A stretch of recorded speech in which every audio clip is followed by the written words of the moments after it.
Hello friends, welcome back to my channel smart English DB. বন্ধুরা, আজকে আমরা শিখতে যাচ্ছি রান দিয়ে গুরুত্বপূর্ণ কয়েকটি ফ্রেজাল ভার্বসের ব্যবহার, যেমন run after, run away with, run out এবং রান ওভার এর ব্যবহার।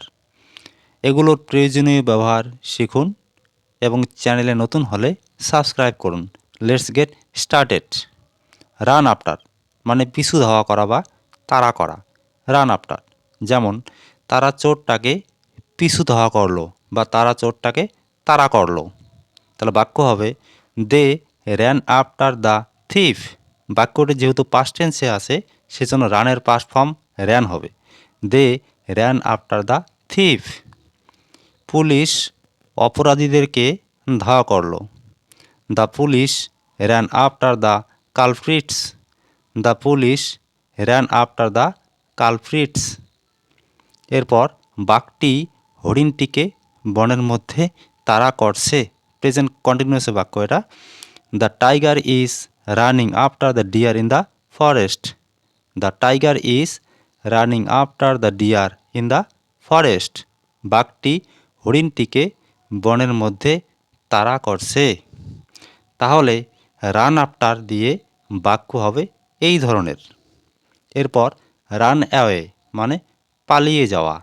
রান অ্যাওয়ে, যেমন পুলিশকে দেখিয়া চোরটি পালিয়ে গেল বা পুলিশকে দেখে চোরটি পালিয়ে গেল। On seeing the police the thief ran away. On seeing, এখানে কিন্তু প্রেজেন্ট পার্টিসিপল করা আছে বাক্যটি। On seeing the police the thief ran away.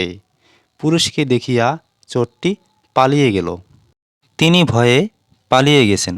He or she ran away in fear. He or she ran away in fear. এরপর ছেলেটি খারাপ কাজ করে পালিয়ে গেছে। Doing bad acts the boy has run away. Doing bad acts the boy has run away. এরপর run away with মানে চুরি করে পালিয়ে যাওয়া, তার মানে কোনো কিছু চুরি করে পালিয়ে যাওয়া। সমস্ত মূল্যবান জিনিসপত্র নিয়ে চোরটি পালিয়ে গেছে। The thief has run away with all the valuable things. The thief has run away with all the valuable things. কিছু গুরুত্বপূর্ণ তথ্য নিয়ে অপরিচিত ব্যক্তিটি পালিয়ে যাচ্ছিল। The stranger was running away with some important information. The stranger was running away with some important information. কিছু গুরুত্বপূর্ণ তথ্য নিয়ে অপরিচিত ব্যক্তিটি পালিয়ে যাচ্ছিল। রান অ্যাওয়ে উইথ দিয়ে বাক্য হবে এই ধরনের। অর্থ হলো চুরি করে পালিয়ে যাওয়া। এরপর রান আউট মানে শেষ হওয়া।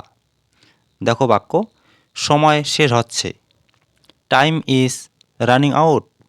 টাইম ইজ রানিং আউট, সময় শেষ হচ্ছে। এরপর তার সমস্ত আশা শেষ হয়েছে। All his Hopes have run out. All his Hopes have run out. অথবা অল হিজ হোপস আর গন, এভাবেও বলতে পারো। অল হিজ হোপস আর গন। এরপর তার ধৈর্য শীঘ্রই শেষ হবে। His patience will run out soon. Patience মানে ধৈর্য, তোমরা জানো। His patience will run out সুন। ভুল বোঝাবুঝির কারণে তিনি রান আউট হয়ে গেলেন। He run out due to misunderstanding. He run out due to misunderstanding. তাহলে ভুল বোঝাবুঝির কারণে তিনি রান আউট হয়ে গেলেন। এরপর রান ওভার মানে গাড়ি চাপা পড়া, যেমন লোকটি গাড়ি চাপা পড়েছিল। The man was run over by a car. The man was run over by a car, পেসিভে আছে। রাস্তা পার হওয়ার সময় কুকুরটি গাড়ি চাপা পড়েছিল। The dog was run over by a car while crossing the road.